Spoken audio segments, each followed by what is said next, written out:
might not do it again. When I was in elementary school, I said, there was one day where I said, Yeah, you know what? M&M's? Good. Peanut butter? Good. I said, combine the two? Peanut butter? M&M's? That's the shit. Right there. That's what I'm talking about. Do it, Peanut do butter, it. M&M's. M&M's, Peanut butter, good. M&M's. Peanut butter, M&M's. And then in the next month, Yeah. they said, Oh no, tonight there's peanut butter M&M's. I said, I invented that shit. Where's my patent? Where's my patent? Where's my patent? Bitch? Where's my patent? Where your money at? Show me Where's my money money. at? Show me the money.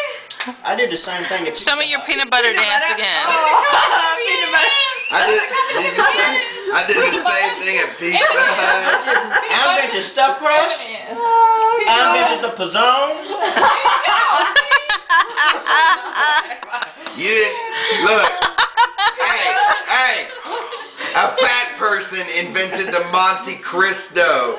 What's better than a club sandwich deep fried? Jesus, oh my Deep God. fried. That was a fat person. That's one of them sandwiches that I'm scared to try. I'm gonna drop dead when I just lick if I licked it.